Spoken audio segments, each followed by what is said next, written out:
देखिए, बात करेंगे कानूनी अधिकार की।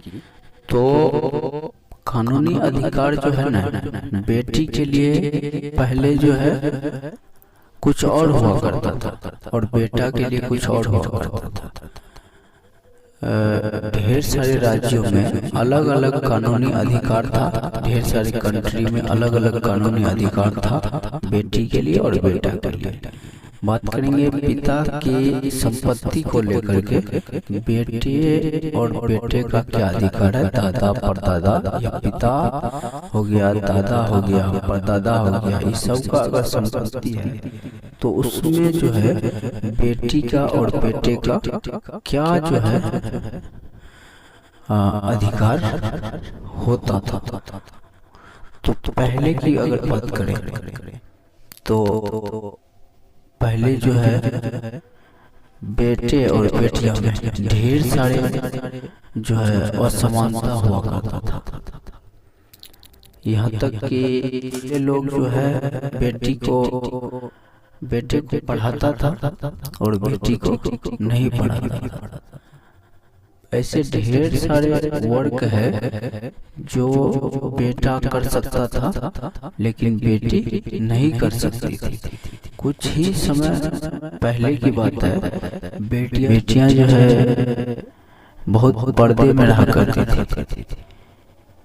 बेटियां जो है साइकिल नहीं चला सकती थी। बेटियां जो है वाहन जैसे मोटरसाइकिल, कार और सारे ढेर सारे वाहन जो है ये जो है बेटियां नहीं चला सकती थी। लोग दोनों में तुलना करते थे, काफी ज्यादा कंपैरिजन करते थे और बेटी और बेटे को लेकर के। एक ही पिता के अगर दो संतान बेटे और बेटियां हैं तो बेटी और बेटियां में ढेर सारे तुलनाएं करते थे। लोग अपने संतान में भी अलग अलग जो है दोनों में कंपैरिजन हुआ करता था कि बेटियां ये नहीं कर सकती है तो बेटियां वो नहीं कर सकती है न? लेकिन अब उसी का नियम में जो है उसी का कानूनी अधिकार बेटी को लेकर के बार बार कानूनी अधिकार जो है चेंज होता गया, उसी को संशोधन करता गया।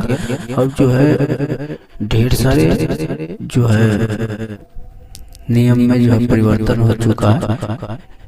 बेटी को लेकर के बहुत सारे कानूनी अधिकार उन्हें बेटी को प्राप्त हो चुका है। जैसे कि जितना कुछ मैंने बताया इससे पहले कि बेटियां ये नहीं कर सकती है तो वो नहीं कर सकती है, वो सारे कुछ कर सकती है अब बेटियां।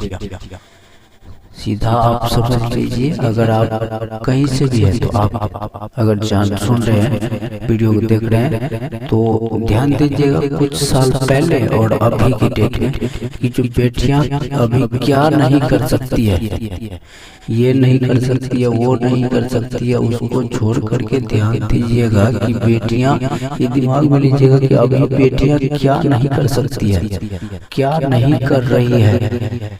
तो उसका आंसर आएगा कि बेटियां सब कुछ कर सकती है, कुछ भी कर सकती है। जहाँ तक जो भी बेटा कर सकता है वो बेटियां कर सकती है न?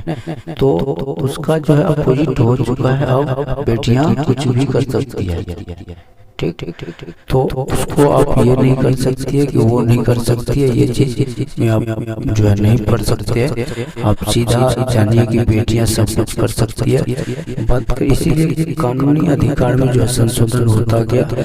तो जैसे मान लीजिए अभी यहाँ पे वीडियो में बात करेंगे कि पिता का जो दादा का परदादा का जो भी जो संपत्ति है उसका जो है बेटी, चाहे 3 बेटी हो या फिर 4 बेटी हो, सबका जो है जो जन्म से ही पूरा अधिकार हो जाता है। मैंने उसका अपना जितना अधिकार है उतना हो जाता है। पैतृक संपत्ति में और अर्जित संपत्ति दोनों में जो है बेटी का अधिकार हो जाता है। पिता की संपत्ति मान लीजिए ये प्लॉट है और ये अर्जित संपत्ति है। अर्जित संपत्ति के तो जो पिता अपने द्वारा, पिता के द्वारा करता गया ये संपत्ति है। अगर इस संपत्ति का ये मान के चलिए ये जो तीसरा जो है आपका ये जो है पैतृक संपत्ति है, ठीक ठीक ठीक, ये पैतृक है और ये स्व अर्जित हो गया, ये अर्जित होती है। ये अर्जित संपत्ति को अगर पिता जो है वसीयतनामा तैयार करके अपने पुत्र के हाथ, जो अपने पुत्र के नाम बेच देता है, तो ही बेटी का अधिकार उसमें नहीं रहेगा, तो ही बेटी कल के डेट में दावा पेश नहीं कर सकती है। लेकिन अगर वसीयतनामा तैयार करके पुत्र को नहीं बेचता है या फिर वसीयतनामा तैयार नहीं करता है पिता, तो बेटियां कभी भी उसके संपत्ति पर जो है अपना अधिकार जो है का दावा कर सकती है। तो समझने की बात है कि कानूनी अधिकार किसके लिए, कानूनी अधिकार बेटी के लिए क्या है, ये सारी जानकारी आपके लिए बेहद जरूरी है। तो आप समझे कि जो बेटियां का अधिकार, कानूनी अधिकार क्या है। तो बेटी का और बेटा का अधिकार समान माना गया है। कानूनी अधिकार की बात करें तो समान माना गया है। जिस तरीके से बात करेंगे अगर पैतृक संपत्ति की, तो पैतृक संपत्ति में अगर पिता चाहे तो पैतृक संपत्ति का कोई घर हो या कुछ भी हो, पैतृक संपत्ति का बिना बंटवारा के, जैसे बंटवारा कर दिया, यहाँ पे बिना बंटवारा के जो है ना, आप किसी को जो है किसी का या बेटी का ही आप जो अधिकार नहीं छीन सकते हैं। अगर आप बंटवारा करा के वसीयतनामा, बंटवारा रजिस्ट्री, एक पेपर पर रजिस्टर करके बंटवारा करके अगर आप अपना पैतृक संपत्ति को किसी को दे दे, तो वो जो है उसका हो जाएगा, तब उस पर अधिकार नहीं रहेगा बेटी का। लेकिन अगर आप पैतृक संपत्ति का बंटवारा नहीं करते हैं, तो कभी भी बेटी का जो है उस पर हक हो सकता है, कभी भी वो अपने अधिकार के लिए जो है दावा पेश कर सकती है। ठीक है।